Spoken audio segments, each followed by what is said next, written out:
Hey guys, Timmy coming at you here. And today what I'm going to do is I'm going to explain to you how cerebral spinal fluid is formed and how it circulates. So, first of all, you have to understand a couple of things. Number one, the brain and spinal cord are not connected to the skull or spinal column. They actually float in cerebral spinal fluid. And there's a reason for that. Number one is that it provides buoyancy. Now think about it. Like if you put a 50-pound weight in water and you lift up that 50-pound weight, it's much easier to lift up that 50-pound weight than it is on land because the water provides buoyancy. It pushes it up. It floats in it. So the brain floats in your skull. The brain weighs about 3 pounds. If it was just sitting there without cerebral spinal fluid, it would weigh 3 pounds. Your head would be nodding back and forth and the whole 9 yards. So basically what cerebral spinal fluid does is that it reduces the weight of the brain in the skull by providing buoyancy, and that's what cerebral spinal fluid does. Cerebral spinal fluid also, so it cushions the brain, right? And it also circulates. So cerebral spinal fluid circulates. And what it does is it allows you to remove some metabolic waste from the central nervous system. And again, the central nervous system doesn't have a lymphatic system. So anytime you get an infection of the central nervous system, for example, you get meningitis where you get an inflammation and infection of the protective layers of the brain and spinal cord, you have a problem. So if you look at this diagram here, what you're looking at is the circulation of cerebral spinal fluid. And cerebral spinal fluid is made up in a specialized group of cells in your lateral and third ventricle called the choroid plexus. And basically what the choroid plexus does is it filters blood plasma. So cerebral spinal fluid is basically water and sodium and chloride. Now, the cells that make up the choroid plexus, these ependymal cells, along with the blood vessels, prevent large molecules from getting through and into the cerebral spinal fluid. So you shouldn't find a lot of protein in there. You shouldn't find red blood cells, and you shouldn't find white blood cells. So cerebral spinal fluid should be clear. So on average, we make about 450 to 500 milliliters of cerebral spinal fluid per day. But in an average adult, at any given time, there's only about 140 to 150 cc's flowing around the brain and spinal cord. So that means that somehow that cerebral spinal fluid has to be drained from the central nervous system. So this brings us into our discussion, and we talked about this in general, the protective layers of the brain and spinal cord. So if you look, and we're going to look,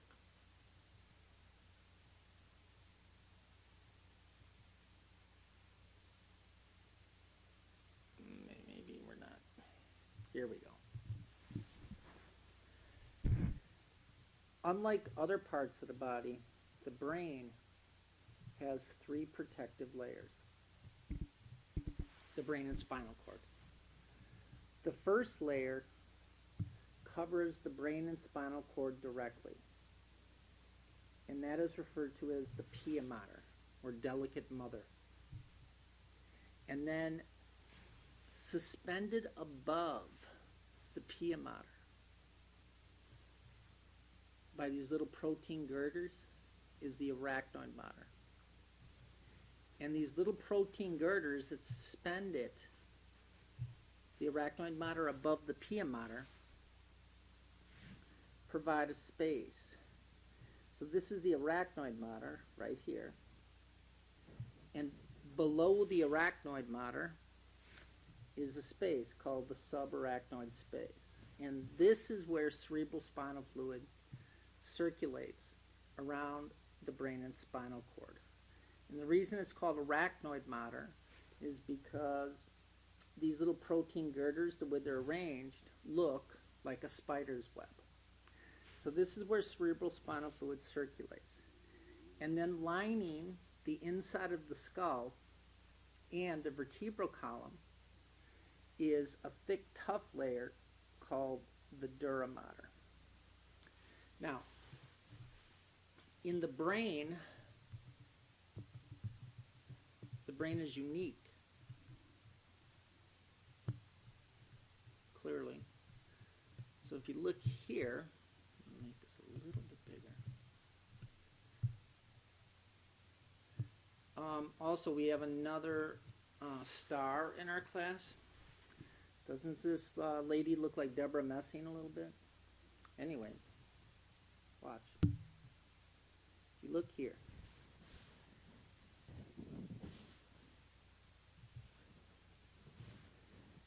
this orange part right here, this represents the subarachnoid space. This is where cerebral spinal fluid circulates around the brain and spinal cord. But in the brain, the Dura Mater, the inner, that tough lining that lines the inside of the skull, at the top of the skull, back of the skull, it folds on itself all the way down here and here. And it folds into a little sinus. This little sinus is called the Dural Sinus. And the Dural Sinus contains venous blood. And embedded in the arachnoid mater are these little drains at the top of the skull. These little drains right here are called arachnoid villi or arachnoid granulations. What they do is they allow the excessive cerebral spinal fluid that's circulating in the subarachnoid space to drain into the dural sinus. The dural sinus contains venous blood, and as you know, all the veins of the body dump their venous blood into the right side of the heart. So excess cerebral spinal fluid that's formed through the choroid plexus of the lateral and third ventricle. Remember, you make about 450 to 500 cc's of that per day. So on average, only about 150 cc's is circulating at any given time, so that excess has to be drained. And it's drained through these little drains called arachnoid villi. They're at the base of the skull. And there's little indentations in the arachnoid mater that allow that excess cerebral spinal fluid to drain into the dural sinus. So those are the functions of cerebral spinal fluid and where it's made. How it circulates is this. It's made in the lateral and third ventricle. It will then circulate through the intraventricular foramen and then through the cerebral aqueduct, and then into the fourth ventricle. There's a little lateral aperture. Aperture is a hole that allows cerebral spinal fluid to circulate around the cerebellum.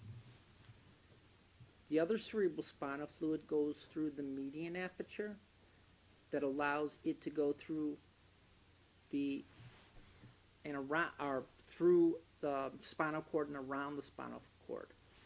There's also a hole in the spinal cord called the central canal that cerebral spinal fluid will circulate.